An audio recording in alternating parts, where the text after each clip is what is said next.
আজকের ক্লাসটি BA third semester programme কোর্সের ডিএসসি 1 এবং 2 সংস্কৃত বিষয় যাদের আছে তাদের জন্য। আজকে আমি সংস্কৃত সাহিত্যের ইতিহাস থেকে যে টপিকটি নিয়ে আলোচনা করব সেটি হলো গদ্যকাব্য। এই গদ্যকাব্য থেকে আজকে আমি গদ্যকাব্যের সংজ্ঞা এবং প্রকারভেদ এবং গদ্যকাব্যের ইতিহাসে দণ্ডির অবদান সম্পর্কে আলোচনা করব।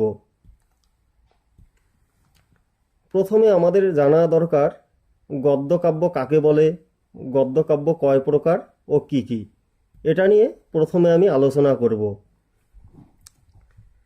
দৃশ্য ও শ্রব্য ভেদে কাব্য দুটি শ্রেণীতে বিভক্ত। শ্রব্য কাব্যের বিভিন্ন বিভাগের মধ্যে গদ্যকাব্য অন্যতম। গদ্য রচনাই হল কবি প্রতিভার শ্রেষ্ঠত্ব নির্ণয়ের মাপকাঠি। তাই বলা হয়ে থাকে গদ্যং কবিনাং নিকষং বদন্তি। গদ্যকাব্যের স্বরূপ নির্ণয় প্রসঙ্গে দণ্ডী বলেছেন, অপাদ পদসন্তান গদ্যম, অর্থাৎ পাদবিহীন ও অর্থ সমন্বিত পদ সন্নিবেশই হল গদ্য। আচার্য বিশ্বনাথ ছন্দবদ্ধ পাদবিহীন বৃত্তবন্ধকে গদ্য আখ্যায় চিহ্নিত করেছেন। তিনি বলেছেন, বৃত্তবন্ধোদ্ধৃতং গদ্যম।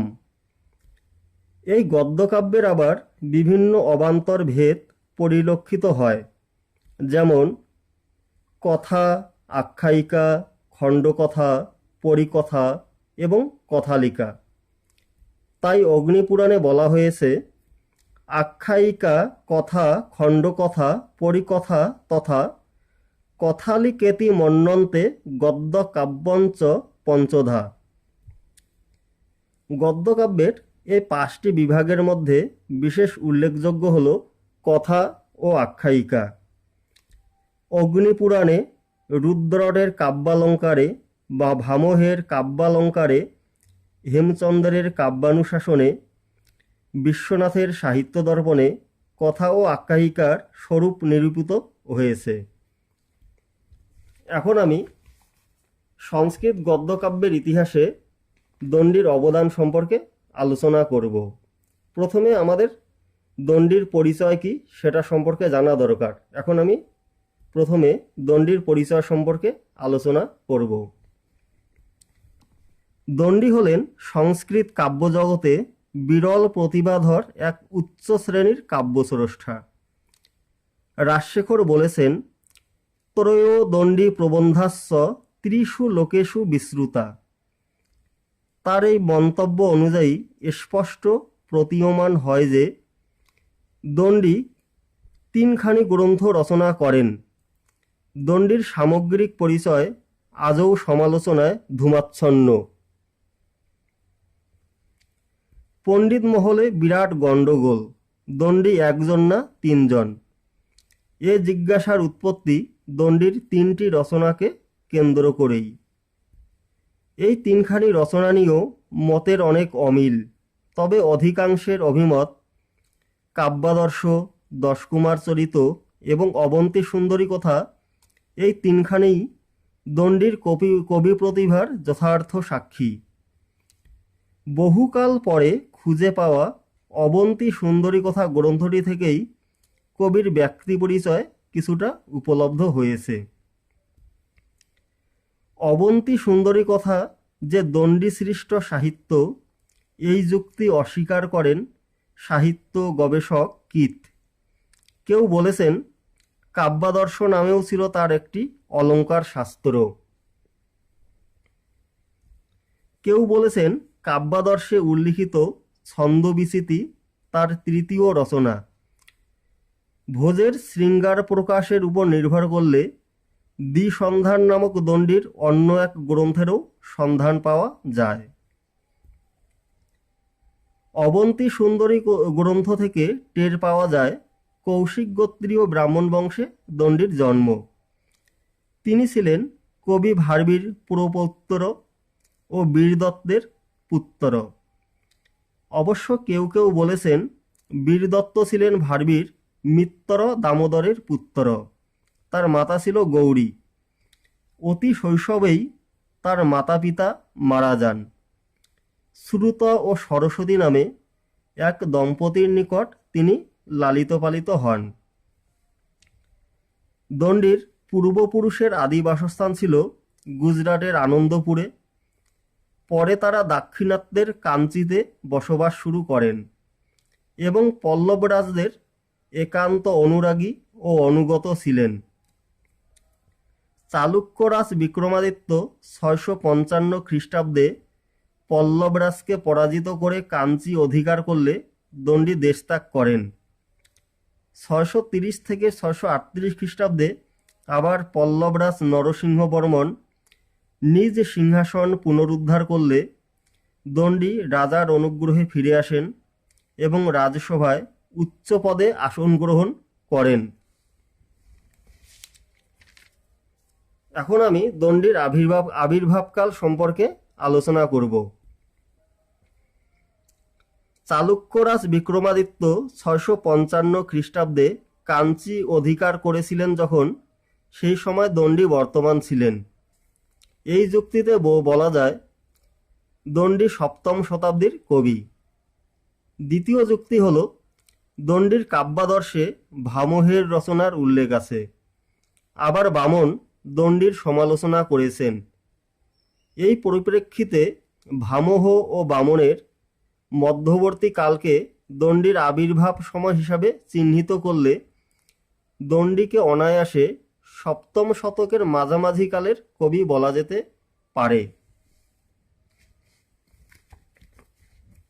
এখন আমি দণ্ডির 10 কুমার চরিতম গদ্যকাব্যটি সম্পর্কে আলোচনা করব। দণ্ডির প্রধান গদ্য রচনা হল 10 কুমার চরিত। এটি আখ্যায়িকা শ্রেণীর গদ্যকাব্য। এই কাব্যের দুটি ভাগ, পূর্ব পীঠিকা ও উত্তর পীঠিকা। প্রথম ভাগে 5টি ও দ্বিতীয় ভাগে 8টি উচ্ছ্বাস রয়েছে। তবে কাব্যখানি সম্পূর্ণ হয়নি। গ্রন্থের নাম অনুযায়ী 10 জন রাজকুমারের কাহিনী থাকার কথা, কিন্তু মূল গ্রন্থে পাওয়া গেছে 8টি কাহিনী। সম্ভবত শেষের 2টি কাহিনী অন্য কোনো লেখক যুক্ত করে দিয়েছেন। এর সংক্ষিপ্ত কাহিনীটি হল, মগধরাজ রাজহংস মালবরাজের কাছে পরাজিত হয়ে মন্ত্রীসহ সপরিবারে বিন্ধ্যগিরিতে আশ্রয় গ্রহণ করেন। সেখানে রাজহংসের একটি পুত্র সন্তান জন্মে, তার নাম রাজবাহন। মন্ত্রীদেরও একটি করে সন্তান লাভ হয়। ঘটনাক্রমে অপর এক মিত্র রাজার 2 পুত্রকেও সেখানে আনা হয়। এইভাবে মোট 10 জন কুমার একত্রে শিক্ষা লাভ করে বড় হতে থাকে। একদিন মধ্যরাতে রাজবাহন তার বন্ধুদের ছেড়ে মাতঙ্গ নামক এক ব্রাহ্মণের সঙ্গে পাতাল রাজ্যে যাত্রা করেন। পরের দিন বন্ধুরা রাজবাহনের সন্ধানে প্রত্যেকে ভিন্ন ভিন্ন স্থানে যাত্রা করেন। তারপরেই প্রত্যেকেই বিভিন্ন রোমাঞ্চকর অভিযানের মধ্য দিয়ে বিচিত্র অভিজ্ঞতা সঞ্চয় করে কালক্রমে সকলেই অপ্রত্যাশিতভাবে রাজবাহনের সঙ্গে মিলিত হন। এরপর প্রত্যেকেই সকলের সামনে নিজ নিজ অভিজ্ঞতার কাহিনী বর্ণনা করেন। 10 জন কুমারের মুখে বর্ণিত এই কাহিনী 10 কুমার চরিত নামে প্রসিদ্ধ। এখন আমি অবন্তী সুন্দরী কথা গ্রন্থটি সম্পর্কে আলোচনা করব। এই গ্রন্থে রচয়িতার নাম পাওয়া যায় না। প্রসিদ্ধ আলঙ্কারিক অক্ষয় দীক্ষিত দণ্ডিকেই এর রচয়িতা বলে উল্লেখ করেছেন। এখানে জনৈক সমুদ্রদত্ত ও কাদম্বরী এবং সৌনক ও বন্ধুমতির কাহিনী বর্ণিত হয়েছে। এবার আলোচনায় আসি দণ্ডির কাব্যাদর্শ গ্রন্থটি সম্পর্কে। কাব্যাদর্শ এটি একখানি অলঙ্কার শাস্ত্র এবং এই গ্রন্থখানি দণ্ডির পরিণত বয়সের রচনা। রচনারীতিই কাব্যের বৈশিষ্ট্য। এই মতবাদী সম্প্রদায়ের প্রামাণ্য গ্রন্থ হল কাব্যাদর্শ। এতে গৌড়ীয় ও বৈদর্ভী উভয় রীতির আলোচনা করা হয়েছে। এবার আমি আলোচনা করব গদ্যকাব্যে দণ্ডির অবদান সম্পর্কে। দণ্ডী বাস্তব জগৎ ও জীবনের নিপুণ দ্রষ্টা। তিনি কাল্পনিক আদর্শ জগৎ গড়তে লেখনী ধারণ করেননি। তিনি যা দেখেছেন নিষ্ঠার সঙ্গে তাকে ভাষায়িত করেছেন। তার সময়ে ভারতীয় সমাজ অধঃপতনের শেষ সীমানায় পৌঁছে গিয়েছিল। অধঃপতনের ধাপগুলি দেখাতে দণ্ডী ইতস্তত করেননি। সমাজের নৈতিক অবক্ষয়ের চিত্রটি তার রচনায় সুস্পষ্ট। অসাধুতা, লোভ, প্রতারণা, নারীহরণ, গুপ্তপ্রেম, চুরি, জুয়াচুরি প্রভৃতি সামাজিক দোষগুলিকে তিনি প্রচ্ছন্ন রাখেননি। দণ্ডী যেন দণ্ডী, তিনি যেন দণ্ডধর। সমাজের কদাচার বা কুৎসিত আচরণের দণ্ড দিতেই বুঝি তার আবির্ভাব।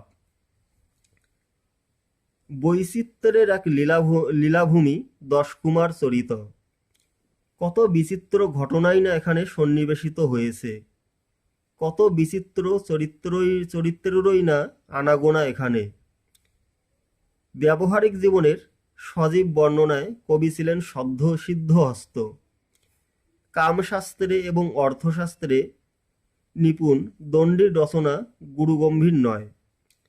হাস্য কৌতুক প্রিয় সরস রসিক কবি দণ্ডীর দেখাও মেলে রচনার স্থানে স্থানে। দণ্ডী ছিলেন একজন সার্থক কথাশিল্পী। বক্তব্য অনুযায়ী ভাষা ব্যবহার তার অজানা নয়। বৈদর্ভ রীতির প্রাণস্বরূপ প্রসাদ গুণের প্রসাদে তার কাব্য অবশ্যই মাধুর্যময়। তাই বাগ্বিস্তারের আতিশয্যে তিনি ভাষাকে ভারাক্রান্ত করেননি।